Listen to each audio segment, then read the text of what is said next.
Hi friends, welcome to my YouTube channel SR academy Hindi. तो translator post की एक और वैकेंसी के साथ मैं इस वीडियो में आज बात करने वाला हूं राजभाषा अधिकारी स्केल 1 जो आईबीपीएस की तरफ से स्पेशलिस्ट ऑफिसर्स की वैकेंसी जो आती है उसके अंतर्गत राजभाषा अधिकारी स्केल 1 की भी वैकेंसी आती है। तो हम आज की इस वीडियो में उसी पे चर्चा करने वाले हैं। तो चलिए आज का वीडियो शुरू करते हैं। और अगर आप लोग चैनल पे नए हैं तो चैनल को जरूर से जरूर सब्सक्राइब कर लीजिएगा। तो सबसे पहले कौन से पोस्ट की वैकेंसी है ये? राजभाषा अधिकारी स्केल 1। और एग्जाम किसके द्वारा लिया जाता है? आईबीपीएस के द्वारा लिया जाता है। आईबीपीएस की तरफ से एसओ यानी स्पेशलिस्ट ऑफिसर्स की एक नोटिफिकेशन आती है। उसके अंतर्गत और सब पोस्ट के अलावा राजभाषा अधिकारी स्केल 1 का भी पोस्ट होता है। तो इसमें हम लोग जानते हैं इसके लिए एलिजिबिलिटी क्या है, एज लिमिट क्या है, किस तरह के प्रश्न आते हैं, क्या सिलेक्शन प्रोसेस है, उन सारी चीजों पे हम आज की वीडियो में बात करने वाले हैं। तो सबसे पहले देख लेते हैं टोटल नंबर ऑफ पोस्ट्स। तो जैसा कि आपको पता है आईबीपीएस जो एग्जाम लेता है उससे जो नेशनलाइज्ड बैंक है, राष्ट्रीयकृत जो बैंक है, उनमें रिक्रूटमेंट होता है। और हम लोग स्पेसिफिकली राजभाषा अधिकारी की बात कर रहे हैं। तो राजभाषा अधिकारी का जो पोस्ट होता है हर एक नेशनलाइज्ड बैंक में होता है। तो उसी के अंतर्गत इस बार की वैकेंसी किन किन बैंक्स में है और टोटल नंबर ऑफ वैकेंसीज कितनी है उस पर हम लोग चर्चा करने वाले हैं। तो देखिए, बैंक ऑफ बड़ौदा में 3 एससी की वैकेंसी है, 1 एसटी की, 6 ओबीसी की, 2 ईडब्ल्यूएस की और 11 अनरिजर्व की। तो टोटल वैकेंसी है बैंक ऑफ बड़ौदा में 23 वैकेंसी है। जो सबसे ज्यादा वैकेंसी आपका बैंक ऑफ बड़ौदा में ही है। बैंक ऑफ इंडिया में 1 ओबीसी की, तो बस एक ही वैकेंसी है बैंक ऑफ इंडिया में और वो ओबीसी कैटेगरी के लिए है। बैंक ऑफ महाराष्ट्र में देखिए 1 एससी की वैकेंसी है, 2 ओबीसी की, 1 ईडब्ल्यूएस की और 6 अनरिजर्व कैटेगरी की। तो टोटल वैकेंसी हो गया यहाँ पे 10। कैनरा बैंक में इस बार कोई भी वैकेंसी नहीं है।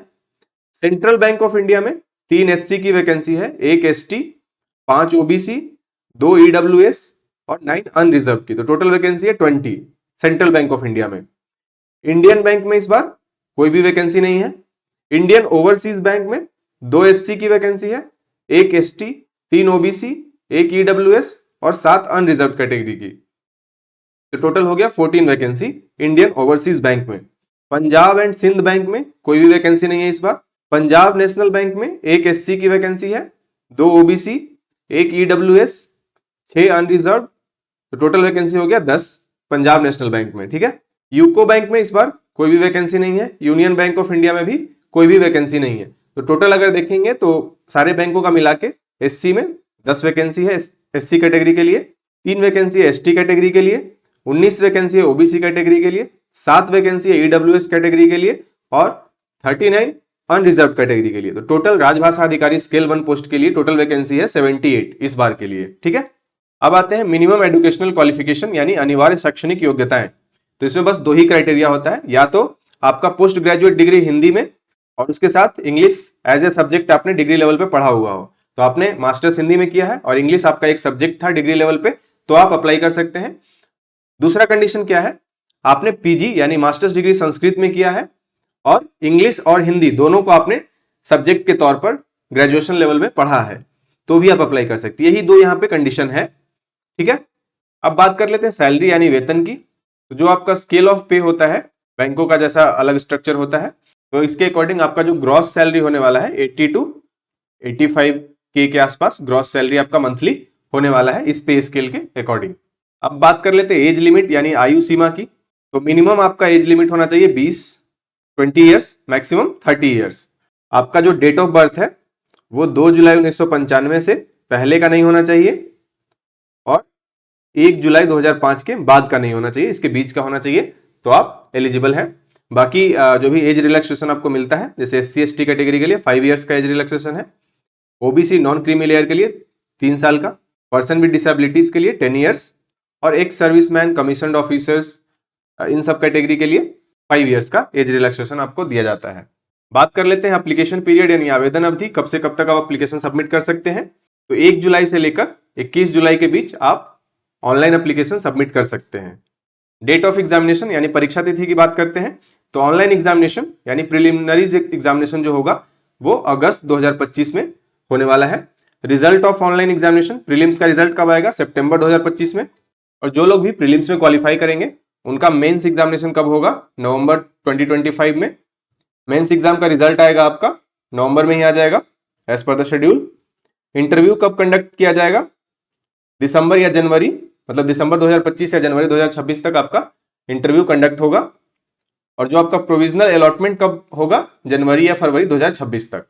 तो ये आपका डेट ऑफ एग्जामिनेशन, जो different phases of examination interview है उसका डेट संभावित क्या है वो मैंने आपको बता दिया। अब बात कर लेते हैं एप्लीकेशन प्रोसेस, आप कैसे अप्लाई कर सकते हैं। तो आपको IBPS की वेबसाइट पे जाना है, मैं डायरेक्ट लिंक आपको डिस्क्रिप्शन में दे दूंगा, वीडियो के डिस्क्रिप्शन में आप जाइए, इस वाले लिंक पे क्लिक करेंगे तो आपको ये पेज आपकी स्क्रीन पे खुल के आएगा। यहाँ पे click here for new registration पे जाइए, अपना रजिस्ट्रेशन करवाइए, फिर यहाँ से लॉगिन करके जिस भी पोस्ट के लिए यहाँ आप राजभाषा अधिकारी के पोस्ट के लिए अप्लाई कर सकते हैं यहाँ से। अब बात कर लेते हैं एप्लीकेशन फी यानी आवेदन शुल्क की। तो देखिए 175 रुपए रखे गए हैं किसके लिए, SC ST और PWD कैंडिडेट के लिए, और बाकी लोगों के लिए 850 रुपये। अब बात करते हैं सिलेक्शन प्रोसेस की यानी चयन प्रक्रिया। तो इसमें सबसे पहले प्रिलिमिनरी एग्जामिनेशन होगा, जो लोग भी इसमें क्वालिफाई करेंगे वो मेंस एग्जामिनेशन लिखेंगे, और जो भी मेंस एग्जामिनेशन में क्वालिफाई करेंगे वो इंटरव्यू में अपीयर होंगे, ठीक है। Marks obtained in the online main examination only will be considered for short listing for interview and also for final merit listing. जो मतलब प्रिलिमिनरी एग्जामिनेशन सिर्फ क्वालिफाइंग एग्जामिनेशन है, इसमें अगर आप कट ऑफ क्लियर करते हैं तो आप मेंस एग्जामिनेशन में जाएंगे, इसका जो मार्क्स होगा वो फाइनल मेरिट में कंसीडर नहीं होगा। तो किसका तो मार्क्स जो आपका मेंस एग्जामिनेशन में आएगा उसी के बेसिस पे आपका इंटरव्यू के लिए सिलेक्शन होगा, और फाइनल मेरिट में भी मेंस एग्जामिनेशन और इंटरव्यू के मार्क्स का ही ऐड किया जाएगा। The total marks allotted for interview is 100। The minimum qualifying marks in interview will not be less than 40%। The relative weightage of online main examination and interview will be 80:20, मतलब 80% weightage आपका mains examination में जो marks आएंगे उसका होगा, और 20% weightage होगा आपका जो इंटरव्यू में आपके मार्क्स आएंगे उसका, ठीक है। अब बात कर लेते हैं स्ट्रक्चर ऑफ प्रीलिम्स एग्जामिनेशन, मतलब प्रारंभिक परीक्षा का पैटर्न क्या होगा। तो इसमें देखिए आपको कितने क्वेश्चन आएंगे, 150 क्वेश्चन आएंगे, और मार्क्स कितना होगा, 125 मार्क्स। तो इसमें क्वेश्चंस किस किस सब्जेक्ट से आएंगे, इंग्लिश लैंग्वेज का आपका 50 क्वेश्चन होगा और 25 मार्क्स का, इसके लिए आपको 40 मिनट्स प्रोवाइड किया जाएगा। रीजनिंग के भी 50 क्वेश्चन आएंगे, इसके मैक्सिमम मार्क्स रहेंगे 50, और इसके लिए भी आपको 40 मिनट्स दिया जाएगा। General awareness including special reference to banking industry, इसके भी 50 क्वेश्चन रहेंगे 50 मार्क्स के, और इसके लिए भी 40 मिनट्स दिया जाएगा। मतलब टोटल आपके पास 2 घंटे का समय रहेगा, 150 क्वेश्चंस रहेंगे, और टोटल मार्क्स रहेगा 125, जिसमें आपको इंग्लिश लैंग्वेज, रीजनिंग और general awareness including financial awareness से आपके क्वेश्चंस रहेंगे। तो ये आपका हो गया प्रीलिम्स का। जो लोग भी प्रीलिम्स एग्जाम में क्वालिफाई करेंगे बेस्ड ऑन की कितना कट ऑफ जाता है, वो लोग मेंस एग्जाम के लिए एलिजिबल होंगे।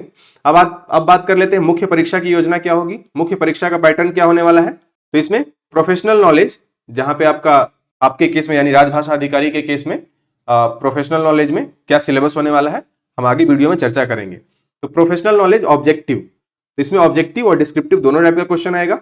तो ऑब्जेक्टिव क्वेश्चंस आपका 45 ऑब्जेक्टिव क्वेश्चंस रहेंगे। प्रोफेशनल नॉलेज मतलब आपका इंग्लिश हो सकता है, हिंदी, और जो राजभाषा नियम अधिनियम है उनसे रिलेटेड, और भी ट्रांसलेशन से रिलेटेड जो भी प्रश्न आता है उसका सिलेबस हम लोग डिटेल में देखने वाले हैं। तो इससे 45 क्वेश्चन आएंगे। और प्रोफेशनल नॉलेज डिस्क्रिप्टिव में आपका ट्रांसलेशन के प्रश्न आते हैं, तो उससे भी 2 क्वेश्चन रहेंगे, और इसका टोटल मार्क्स कितना रहेगा, 60 मार्क्स, और दोनों के लिए आपको 30 मिनट्स दिया जाएंगे। ऑब्जेक्टिव के लिए 30 मिनट्स और डिस्क्रिप्टिव के लिए 30 मिनट्स। डिस्क्रिप्टिव यहाँ पे ऑनलाइन ही होगा, जिसको आपको कंप्यूटर में टाइप करना होगा। जो भी लोग मेंस एग्जाम के बाद क्वालिफाई करेंगे वो इंटरव्यू में अपीयर होंगे। इंटरव्यू का मार्क्स रहेगा 100 और इसका वेटेज रहेगा 20%। अब बात कर लेते हैं जो आपका मेंस एग्जामिनेशन था उसमें प्रोफेशनल नॉलेज ऑब्जेक्टिव और प्रोफेशनल नॉलेज डिस्क्रिप्टिव इसके सिलेबस की। तो सबसे पहले देख लीजिए प्रोफेशनल नॉलेज जो मुख्य परीक्षा का है, ऑब्जेक्टिव टाइप, उसमें कौन कौन से टॉपिक आएंगे आपके, ग्रामर एंड वोकाबुलरी, जिसमें पर्यायवाची यानी सिनोनिम्स भी आ सकते हैं, इंग्लिश में भी आ सकते हैं, हिंदी में भी। पर्यायवाची, सिनोनिम्स, विलोम शब्द, एंटोनिम्स, तत्सम तद्भव, मुहावरे और लोकोक्तियां, वाक्य सुधार, शब्द शुद्धि, हिंदी लिटरेचर से भी प्रश्न आ जाते हैं। प्रमुख साहित्यिक युग, आदिकाल, भक्तिकाल, रीतिकाल, आधुनिक काल, प्रमुख कवि और लेखक, काव्य और गद्य के प्रकार, हिंदी साहित्य के इतिहास की सामान्य जानकारी। ट्रांसलेशन से रिलेटेड प्रश्न आ सकते हैं, English to Hindi, Hindi to English, technical and official terminology. ये सारे ऑब्जेक्टिव की बात कर रहा हूं मैं। इसी में चौथा टॉपिक क्या रहेगा आपका, official language rules and constitutional provisions.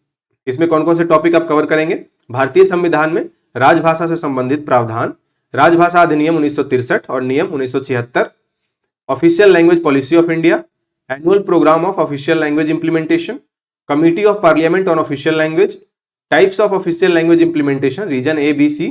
Next topic है आपका government schemes and usage of Hindi in official work, Hindi typing conventions, noting and drafting in Hindi, use of Hindi in central government departments. तो इन सब टॉपिक से रिलेटेड आपके जो 45 क्वेश्चन है mains examination में ऑब्जेक्टिव टाइप, इसमें इन सब टॉपिक से आपका प्रश्न आएगा।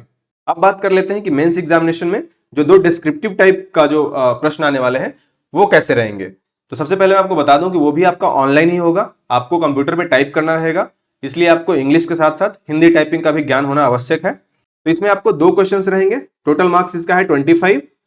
और किस तरह के क्वेश्चन आते हैं, ट्रांसलेशन के क्वेश्चन आते हैं। टाइम आपको प्रोवाइड किया जाएगा 30 minutes. 1 English to Hindi translation, मुख्यतः आपका ऑफिशियल या टेक्निकल पैराग्राफ दिया रहेगा जिसको इंग्लिश में, जिसको आपको हिंदी में ट्रांसलेशन करना रहेगा। और 1 पैराग्राफ आपका हिंदी टू इंग्लिश ट्रांसलेशन के लिए प्रोवाइड किया जाएगा, हिंदी में दिया रहेगा, आपको उसको इंग्लिश में ट्रांसलेशन करके टाइप करना है, ठीक है। यूजुअली फॉर्मल और एडमिनिस्ट्रेटिव कंटेंट रहता है पैराग्राफ्स में, तो आप उस तरह के ट्रांसलेशन की प्रैक्टिस करेंगे। तो ये था आपका आईबीपीएस की तरफ से जो स्पेशलिस्ट ऑफिसर्स की जो रिक्रूटमेंट आती है, उसमें जो राजभाषा अधिकारी का जो पोस्ट होता है उससे रिलेटेड जितनी भी जानकारी थी मैंने आपको दे दिया। मैंने आपको सिलेबस भी बता दिया, कौन कौन से टॉपिक आपको पढ़ने हैं वो भी बता दिया, क्या इसका सिलेक्शन प्रोसेस है, कब से कब तक आप एप्लीकेशन सबमिट कर सकते हैं। तो तमाम तरह की जानकारी मैंने आपको प्रोवाइड करा दी है। इससे रिलेटेड अगर आपको कोई डाउट होगा तो आप कमेंट में अपने प्रश्न मेंशन कर सकते हैं। मैं यथासंभव कोशिश करूंगा कि आपके प्रश्नों का उत्तर दे सकूं। आज के वीडियो में इतना ही, मिलते हैं किसी नए वैकेंसी के साथ। थैंक यू सो मच, जय हिंद।